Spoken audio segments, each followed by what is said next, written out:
Cześć, ja mam na imię Ewa i zapraszam Was dzisiaj do niezwykłego miejsca na mapie Polski, do Zalipia. Jest to niewielka wioska, w której zwykłe białe ściany zamieniły się w prawdziwe dzieła sztuki, a tradycja malowania domów trwa tutaj nieprzerwanie od ponad 100 lat. Zapraszam do oglądania.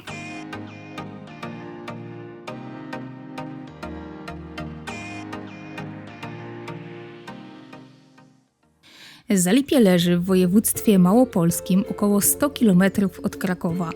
To miejsce, w którym budynki ozdabia się kolorowymi, kwiatowymi wzorami. Ręcznie malowane są tutaj nie tylko domy, ale również stodoły, studnie, a nawet ule dla pszczół.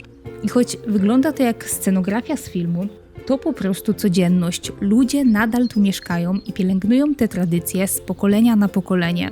Przyjeżdżając tutaj, należy pamiętać, że Zalipie to normalna wioska, w której życie toczy się swobodnym rytmem. Nie jest to skansen specjalnie przygotowany dla turystów, dlatego, żeby zobaczyć wszystkie domy, trzeba udać się na dłuższy spacer, ponieważ zazwyczaj są od siebie oddalone. Ale zanim wyruszę na poszukiwanie wszystkich kolorowych domów, odwiedzę najpierw budynek znajdujący się za moimi plecami. Jest to Dom Malarek. Obecnie wewnątrz mieści się ośrodek kultury. Organizowane są tam warsztaty, a malarki spotykają się, żeby ozdabiać przedmioty tradycyjnym wzornictwem. Tutaj też można otrzymać mapki, na których naniesione są wszystkie kolorowe domy, które można odwiedzić w Zalipiu.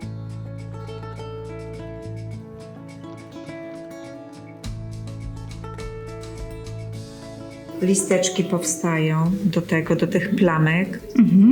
Potem następnie jest konturowanie i te kontury właśnie to są cieniutkie tutaj takie paseczki do listków i do kwiatuszków i wystaje właśnie taki etyk. Ale jak to wszystko w ogóle się zaczęło? Dawno temu życie w Zalipiu wyglądało zupełnie inaczej. Kobiety próbowały poradzić sobie z codziennością. Sprzątały izby, w których cały czas unosił się dym z pieców, a tuż obok mieszkały zwierzęta. Ich sposób na zakrycie ciągle pojawiających się zabrudzeń był bardzo prosty i jednocześnie pomysłowy. Tradycja to była taka, że jak wcześniej piekli chleb, no to jak chleb piecowy był w domu, nie, no to jak się wyciągało, tak się paliło, to się okopcały ściany. No a żeby te sadze czymś przykryć, no to robili takie, brali wapno, no i takie zbijali te, albo proso, robili takie i robili takie ślaczki, takie jakby kreksiki, nie? Czasem zaczęto również ozdabiać podmurówki domów, zachlapane błotem fragmenty przy ziemi. Jednak to był dopiero początek. No a później pani Curyłowa z tych kleksików zrobiła sobie kwiatka, no. Kiedy malowały takie kwiatki, no a później wiadomo, no technika poszła do przodu, farby się, ruszyły się kolory, jak przedtem były czarno-białe, tak i kolorowe, no i tak samo i tutaj nastało i tak samo. Po I wojnie światowej kobiety z Zalipia zaczęły malować coraz śmielej. Zwykłe plamki zamieniły się w liście, kwiaty, zawijasy, całe kolorowe kompozycje. Każda z kobiet tworzyła po swojemu, bez wzorów, bez szablonów, jedynie z wyobraźni i z serca. Z biegiem lat malowanie wyszło poza ściany. Zaczęto ozdabiać meble, talerze, a nawet ubrania. Zmieniły się czasy, farby, pędzle, jednak jedno pozostało – indywidualny styl każdej artystki. Do dziś ich praca rozróżnia się po kolorze oraz układzie bukietów. A wśród najwybitniejszych kobiet była Felicja Curyłowa, malarka, która miała nie tylko talent, ale i siłę przebicia. To dzięki niej Zalipie zyskało prąd, rozgłos i muzeum.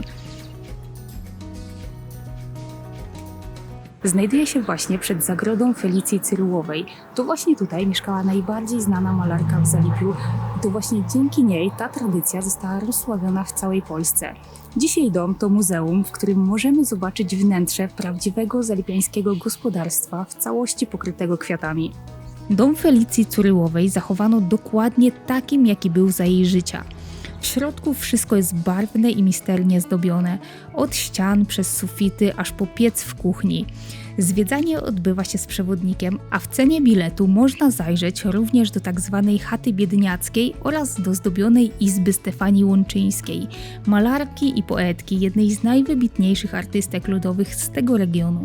Każda z tych przestrzeni pokazuje trochę inny fragment tej samej tradycji. Jednak Zalipie nie zatrzymało się w czasie. Ta tradycja nie tylko przetrwała, ale nadal jest podtrzymywana. Wiosną Zalipie ożywa za sprawą konkursu Malowana chata, który jest organizowany co roku. Mieszkańcy wtedy odnawiają stare wzory, często tworząc zupełnie nowe kompozycje. To tradycja, w której zazwyczaj bierze udział cała rodzina, a Zalipie staje się najbardziej kolorową wioską w Polsce. Ten moment to najlepszy czas na odwiedzenie Zalipia, kiedy wieś dosłownie rozkwita. Konkurs odbywa się co roku tuż przed Bożym Ciałem. To właśnie wtedy malarki zeskarbują stare wzory albo zamalowują je po prostu, by stworzyć zupełnie nowe. Na spacer po Zalipiu najlepiej wyruszyć z mapką, którą można dostać w domu malarek. Znajdziesz na niej najpiękniejsze domy rozrzucone po całej wsi, które warto zobaczyć z bliska. I co ciekawe, część z nich można odwiedzić nie tylko z ulicy. Przed wieloma gospodarstwami na furtkach pojawiają się napisy „Zapraszamy”, a uchylone bramki to znak, że można śmiało wejść na ich teren. Dzięki temu można zobaczyć malowidła z bliska, zajrzeć na podwórka i poczuć ten wyjątkowy klimat. Warto zajrzeć też do miejscowego kościoła. To kolejny niezwykły punkt na mapie Zalipia. Jego wnętrze zostało ozdobione przez lokalne malarki, które przeniosły tu swój wyjątkowy styl. Kolorowe, ręcznie malowane motywy roślinne zdobią nie tylko ściany, ale też sufit i wszystkie przedmioty znajdujące się w pobliżu.